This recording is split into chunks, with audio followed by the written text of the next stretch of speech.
What's the worst thing a stranger ever told you that turned out to be true? The woman at the grocery store grabbed my wrist as I reached for cereal and said my husband was going to kill me within 6 months. Her grip was strong enough to leave marks, and her eyes were completely calm when she spoke. I jerked away and told her she was insane, that my husband loved me, that we'd been married 3 years without a single problem. She just smiled this sad, knowing smile and said she'd tried to warn me, that when it happened I should remember this moment. Then she walked away before I could call security or demand an explanation. My hands shook so badly I dropped the cereal box twice before getting it in my cart. I told myself she was mentally ill, some random person having a psychotic break in the cereal aisle. But her words stayed with me during the entire drive home, echoing in my head every time I tried to push them away. 6 months. Going to kill me. The specificity of it felt wrong, too detailed for a random delusion. When I got home, Derek was making dinner and humming along to music playing from his phone. He kissed my forehead and asked about my day, and I almost told him what happened, but the words felt too absurd to say out loud, too crazy to give voice to in our normal, happy kitchen. I convinced myself to forget about it. Derek and I had a good marriage, better than most of our friends. We never fought about money or family or any of the usual things that destroyed relationships. He was attentive and affectionate, always asking about my feelings and making sure I was happy. His job as a financial advisor kept him busy, but he always made time for date nights and weekend trips. We were planning to start trying for a baby in the fall. The idea that this man would hurt me, let alone kill me, was completely absurd. But over the next few weeks, I started noticing things I'd overlooked before. The way Derek would stand in doorways watching me when he thought I wasn't paying attention, how he always wanted to know exactly where I was going and who I'd be with, questions I'd interpreted as caring, but now seemed controlling. The fact that he'd slowly convinced me to stop seeing most of my friends, always with reasonable explanations about why they were bad influences or didn't really care about me. I tried to dismiss these observations as paranoia triggered by a crazy woman's warning, but the patterns became impossible to ignore once I started looking for them. 3 weeks after the grocery store encounter, I found life insurance policies Derek had taken out on me. 3 different policies from 3 different companies, each one worth $500,000. They were tucked in a file folder labeled household documents in his home office, mixed in with mortgage papers and utility bills as if they were completely normal. My hands trembled as I photographed each policy with my phone. When Derek came home that evening, I asked him about them casually, trying to keep my voice steady and normal. He explained that it was standard financial planning, that couples should have life insurance on each other in case something happened. His tone was patient and slightly condescending, the way he'd speak to a child who didn't understand basic concepts. When I pointed out that the coverage on me was significantly higher than the policy on him, he laughed and said it was because I was younger and the premiums were cheaper. The explanation sounded reasonable, but something in his eyes when he answered made my stomach twist. That night I lay awake next to him, listening to him breathe, wondering if the woman at the grocery store somehow knew something I didn't. I started doing research on my laptop when Derek was at work, using incognito mode and clearing my history afterward. I learned that unusually high life insurance policies on a spouse were a red flag in suspicious death investigations. I read case after case of people who'd been murdered by partners who stood to collect insurance money. The stories all followed similar patterns: controlling behavior, isolation from friends and family, financial manipulation, then a convenient accident. My situation wasn't quite that extreme, but the similarities were enough to make me feel sick. I also discovered that Derek's first wife had died 4 years ago, in what was ruled an accidental fall down the basement stairs of their home. Her name was Olivia, and she'd been 26, just 2 years older than I was now. The obituary mentioned she was an only child whose parents had died when she was young. No family to ask questions or push for further investigation. Derek had never mentioned being married before. When we met, he'd told me his longest relationship had been 2 years and ended badly, but he'd never said anything about a wife who died. The omission felt significant, like a piece of his history he'd deliberately erased. I confronted him that evening, trying to sound casual and curious rather than accusatory. I mentioned seeing an old photo online and asked if he'd been married before. Derek's face went completely blank for several seconds before he composed himself and admitted, yes, he had been married briefly to someone who died in an accident. His voice was flat and emotionless when he talked about Olivia, describing the fall and the funeral with the detachment of someone discussing a stranger. When I asked why he'd never mentioned her, he said it was too painful to talk about, that he'd wanted to start fresh with me without the shadow of his past hanging over us. The explanation might have been believable if not for the complete absence of emotion in his voice, if not for the way he changed the subject immediately and got angry when I tried to ask more questions. That night he was rougher than usual in bed, holding my wrists hard enough to bruise and whispering that I was his and he'd never let me go. I pretended to be asleep afterward while my mind raced through possibilities and escape plans. The woman's warning played on repeat in my head. 6 months, going to kill me. I contacted a divorce attorney the next day from a coffee shop 3 towns over, paying cash and using a fake name. The lawyer, a sharp woman named Francine, listened to everything with growing concern on her face. She explained that even if my suspicions were correct, proving intent to harm was nearly impossible without concrete evidence. The insurance policies alone weren't enough, since Derek could argue they were legitimate financial planning. Olivia's death had been ruled accidental with no investigation, so there was no criminal record to point to. Francine advised me to document everything, to start building a case of controlling behavior, and to be extremely careful about what I ate or drank at home. She also recommended I start transferring money to a private account Derek couldn't access, preparing for the possibility of leaving quickly. When I asked what I should do if Derek tried to hurt me, she handed me a card for a women's shelter and told me to trust my instincts. If something felt wrong, I should get out immediately and worry about evidence later. The conversation left me feeling more frightened than reassured because it meant my fears weren't completely paranoid. A professional who dealt with domestic situations regularly thought I had reason to be concerned. I started being more careful about what I consumed at home. I'd drink only from bottles I opened myself or water straight from the tap when Derek wasn't watching. I'd take my coffee to work in a sealed travel mug and avoid anything he prepared without me present. Derek noticed the changes and asked if I was feeling okay, if something was wrong with my appetite. I blamed stress at work and stomach issues, excuses he seemed to accept even though I could see him watching me more closely. His behavior shifted in subtle ways that might have been my imagination, or might have been him adjusting his plans. He started suggesting we go hiking in remote areas, just the two of us where cell service was spotty. He mentioned how nice it would be to take a boat trip, even though neither of us had shown interest in boating before. Every suggestion felt loaded with potential danger, scenarios where an accident could happen far from witnesses or help. I made excuses to avoid these activities, claiming I was too tired or too busy with work projects. Each excuse seemed to frustrate him more. 4 months after the grocery store warning, I came home to find Derek had installed new locks on all the doors, the kind that required a key to open from both sides. He said it was for security after a break-in 2 streets over, but I knew what it really meant. I couldn't get out quickly if I needed to, couldn't escape without finding keys that Derek kept on him at all times. That night, I lay in bed planning my exit, knowing I had maybe 2 months left according to the stranger's timeline. I needed to leave soon, but I also needed to do it in a way that didn't trigger Derek to act immediately. If he suspected I was leaving, he might accelerate whatever plans he had. I started taking things to work in my purse, small items of value or sentimental importance that I could easily carry. Documents, jewelry, photos, anything I'd want to have if I had to run. I opened a secret credit card using my maiden name and a P.O. box address, building a small emergency fund Derek didn't know about. Each preparation felt like I was planning for war, getting ready for a battle where the enemy was sleeping next to me every night. I finally told my best friend Amber everything during a lunch meeting she'd insisted on after I'd canceled plans 3 times. We sat in a crowded restaurant where Derek wouldn't see us, and I showed her the insurance policies, the research about Olivia, the new locks on the doors. Amber listened with growing horror on her face, reaching across the table to grab my hand when I described the woman's warning. She wanted me to go to the police immediately, but I explained what the lawyer had said about lack of evidence.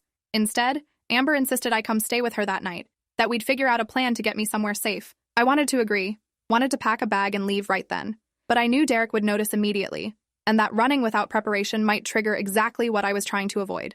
I convinced Amber to give me 1 more week to get everything in order, to transfer the last of my money and gather documents I'd need for the divorce. She made me promise to text her every morning and evening, to give her a code word if I was in immediate danger. We agreed on the word starfish, something that would never come up in normal conversation, but would alert her to call the police if I used it. That evening, Derek announced he'd planned a surprise weekend trip to a cabin in the mountains for our anniversary next month. He'd already booked it and taken time off work, presenting it as a romantic gesture to reconnect after I'd been so distant lately. The cabin was 4 hours away with no cell service and no neighbors within miles. The timing was exactly 5 months and 3 weeks after the stranger's warning, close enough to 6 months to make my blood run cold. I forced myself to smile and thank him, to act excited about the trip while my brain screamed warnings. This was it, the moment he'd been planning toward. An isolated location where my death could be staged as an accident with no witnesses. I excused myself to the bathroom and texted Amber the word starfish, my hands shaking so badly I could barely type. Then I deleted the message from my phone immediately in case Derek checked it later. When I came out, he was standing right outside the bathroom door, his phone in his hand. He asked who I'd been texting, and I said my mother, showing him a fake conversation I'd prepared for this exact situation. Derek studied my face for a long moment before nodding and walking away. The next morning, I went to the police station and filed a report about feeling unsafe in my marriage. The officer who took my statement was sympathetic, but explained there was nothing they could do without evidence of a crime or a direct threat. The insurance policies were legal. The locks were Derek's right as a homeowner. Olivia's death had been investigated and closed years ago. My feeling of danger wasn't enough to justify intervention. The officer suggested I file for a restraining order if Derek made any threats, but warned that without proof of violence or explicit intimidation, it probably wouldn't be granted. I left the station feeling more helpless than before because the system designed to protect people couldn't help me until after I was hurt. By then, it might be too late. I went straight to Amber's apartment and told her I was leaving that day, not waiting the week I'd promised. She helped me pack essentials while Derek was at work, moving quickly and quietly. We took my things to a storage unit I'd rented under a fake name. Then Amber drove me to a hotel 40 miles away where I paid cash for a week's stay. I left my phone at Amber's so Derek couldn't track me through it, taking only a burner phone with important numbers programmed in. I filed for divorce the next day through Francine, citing irreconcilable differences and requesting immediate separation. The papers were served to Derek at his office that afternoon. Francine called me an hour later to report that Derek had taken the news calmly, too calmly according to the process server. He'd simply signed the receipt and said he understood. No anger, no questions, no attempts to contact me directly. Francine said his reaction concerned her more than if he'd gotten upset, because it suggested he was planning something. She advised me to stay away from any place Derek might look for me and to vary my routine so I couldn't be predicted or followed. I spent the next 2 weeks moving between cheap hotels, never staying more than 3 nights in one place. I called work and explained I needed emergency leave for a family situation, using vacation days I'd been saving. My boss was understanding but said I'd need to return within a month or risk losing my position. The financial pressure was mounting because hotel rooms and restaurant meals were expensive, and I couldn't access the joint accounts without alerting Derek. I was living off the small fund I'd built in secret, watching it dwindle with each passing day. 3 weeks after I filed for divorce, Amber called my burner phone crying. Someone had broken into her apartment and torn the place apart, destroying furniture and electronics. The police said it looked targeted rather than a random burglary because nothing of value had been taken. Amber knew it was Derek sending a message about helping me leave. She was terrified but also angry, insisting she wasn't going to back down from supporting me. I felt crushing guilt for putting her in danger, for making my problems into her problems. That guilt intensified when Amber's car was vandalized 2 days later, all 4 tires slashed and the paint keyed with deep scratches. Derek was escalating, punishing anyone who helped me while maintaining plausible deniability. I told Amber to file police reports and get security cameras, knowing it probably wouldn't stop him, but hoping the documentation might help later. The attacks on Amber made me realize Derek wasn't going to let me go peacefully. He was going to make me pay for embarrassing him, for leaving, for not dying on his preferred timeline. I decided to hire a private investigator to dig into Derek's background, using the last of my emergency money to pay for 3 days of surveillance and research. The investigator, a former cop named Gideon, found things within 48 hours that changed everything. Derek's first wife, Olivia, hadn't been his only wife. There had been another woman before her, a college girlfriend named Tamara, who died in a drowning accident during a couple's vacation to Mexico. Derek had collected $100,000 from her life insurance policy. The Mexican authorities had investigated briefly but ultimately ruled it an accidental death. Gideon also discovered that Derek had been fired from 2 previous financial advisor positions for ethical violations involving client accounts. He'd been moving from firm to firm, staying just long enough to avoid patterns being noticed. The picture Gideon painted was of a man who'd been killing partners for insurance money for at least a decade, someone who'd perfected the art of appearing normal while systematically eliminating anyone who got close to him. I sat in my hotel room reading Gideon's report with shaking hands, realizing I'd married a serial killer who'd been planning my death probably since the day we met. Gideon made copies of everything and hand-delivered them to the detective division of the police department, with a note explaining the pattern. He also sent copies to the FBI since the crimes crossed state lines with Tamara's death in Mexico. I waited for something to happen, for Derek to be arrested or at least questioned, but days passed with no word. Gideon called to explain that without concrete evidence linking Derek to the deaths, police were reluctant to reopen old cases. Both women's deaths had been ruled accidental with no indication of foul play. The insurance policies proved Derek benefited financially but didn't prove murder. The pattern was suspicious, but not criminal by itself. Gideon suggested I might need to draw Derek out somehow, get him to admit his plans, or make a move that could be documented and used as evidence. The idea of deliberately putting myself in danger made me feel sick, but I also couldn't live in hotel rooms forever. Eventually my money would run out or Derek would find me, and without proof of his crimes, I'd have no protection. I asked Gideon what he recommended, and he suggested a controlled meeting in a public place with recording equipment, trying to get Derek to say something incriminating. It was risky, but might be the only way to build a case strong enough for police to act. I arranged to meet Derek at a coffee shop with security cameras, telling him through my lawyer that I wanted to discuss the divorce settlement. Gideon wired me with a hidden microphone and positioned himself at a corner table with a clear view. Amber sat in her car outside as backup, ready to call police if anything went wrong. When Derek walked in, he looked exactly as he always had, handsome and calm with his easy smile. He sat across from me and ordered coffee and asked how I was doing with such convincing concern that I almost doubted everything I knew about him. We made small talk for a few minutes before I brought up the insurance policies, asking why he'd taken out so much coverage on me. Derek's expression never changed as he explained again about financial planning and protecting our future. I pushed harder, mentioning Olivia, and how convenient it must have been to collect on her policy after the accident. Something flickered in his eyes then, something cold and calculating that appeared for just a second before his pleasant mask returned. He said he didn't appreciate me bringing up his dead wife, that it was cruel and uncalled for. His voice stayed perfectly level and reasonable, making me sound paranoid and cruel for even suggesting anything suspicious.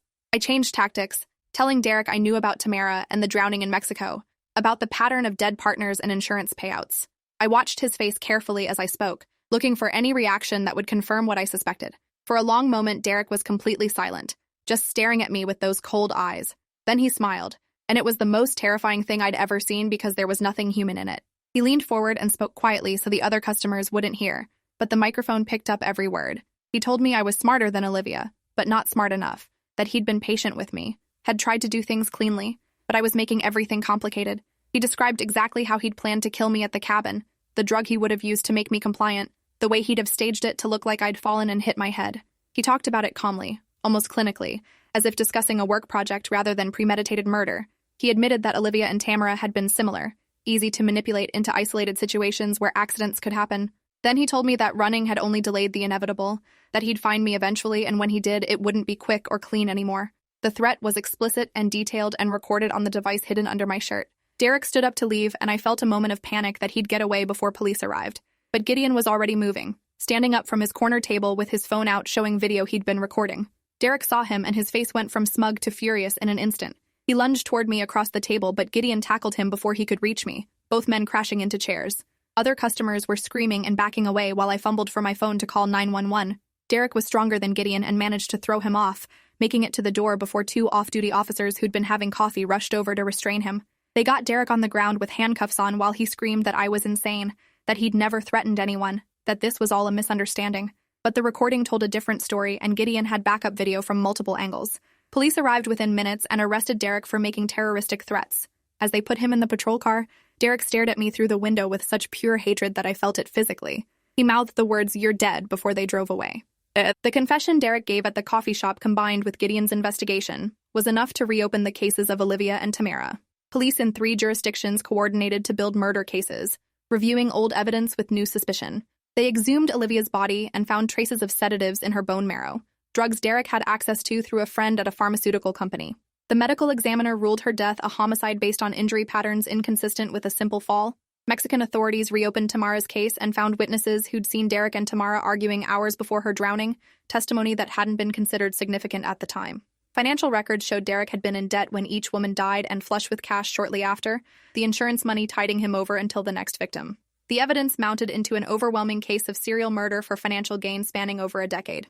Derek was charged with 2 counts of first-degree murder and 1 count of attempted murder for his plans regarding me. His trial lasted 6 weeks with prosecutors presenting the pattern of deaths, the insurance policies, the threats caught on recording. Derek's defense tried to argue that his confession at the coffee shop was taken out of context, that he'd been speaking hypothetically in anger rather than admitting real crimes. The jury deliberated for 8 hours before returning guilty verdicts on all counts. Derek was sentenced to life in prison without possibility of parole. I attended every day of the trial, sitting in the front row where Derek could see me. I wanted him to know that I'd survived despite his plans, that I'd been the one to bring him down. The day of sentencing, the judge allowed victim impact statements.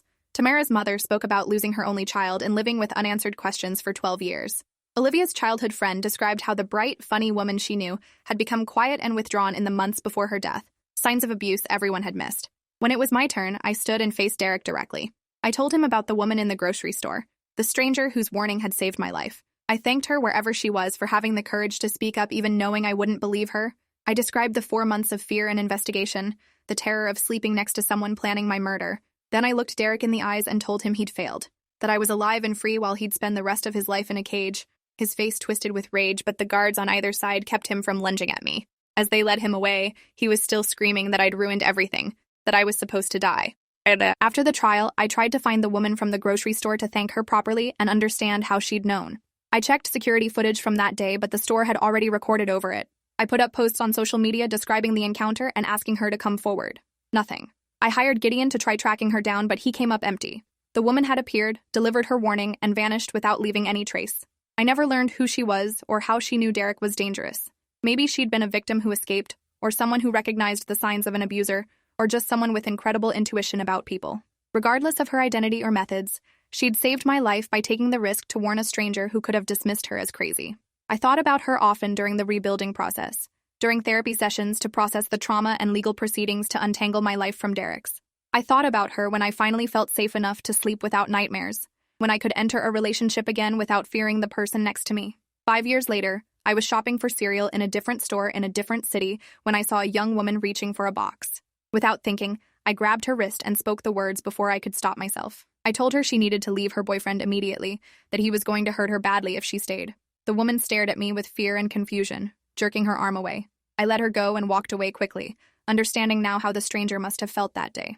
Knowing I sounded insane but unable to stay silent when I recognized the same hollow look in the woman's eyes that I'd had 5 years ago.